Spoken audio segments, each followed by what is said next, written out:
La febbre dell'attesa, in vista dell'apertura della 76esima Mostra Internazionale d'Arte Cinematografica di Venezia, al Lido è già alta.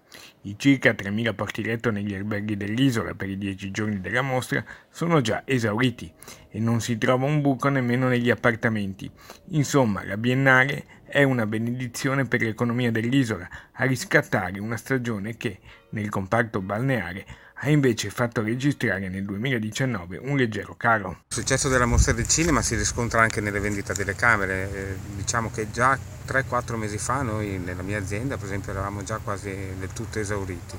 Per cui quando la manifestazione ha un riscontro così importante come ha avuto in questi anni, di riflesso si vive anche all'interno delle nostre aziende. Merito della Biennale presieduta da Paolo Baratta e del grande lavoro fatto in questi anni dal direttore del festival Alberto Barbera, che insieme al suo staff ha fatto diventare la Mostra di Venezia come un ideale trampolino di lancio verso l'Oscar.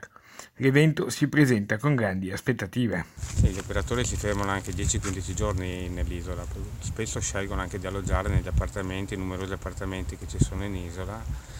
E questa è una soluzione che gli consente di abbassare i costi e soprattutto negli ultimi anni, diciamo, sono state fatte scelte in questo senso.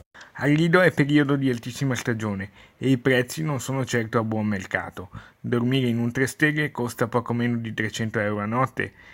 Nei 4 stelle le tariffe si aggirano invece tra i 300 e i 500 euro a notte e l'afflusso porterà benefici anche nei più importanti hotel del centro storico. Anche per quest'anno al Lido durante la Mostra del Cinema prevediamo tutto esaurito. C'è ancora un po' di disponibilità negli ultimi giorni, però con grande probabilità andremo esauriti nei prossimi giorni. Il conto alla rovescia è già in corso, non resta che attendere.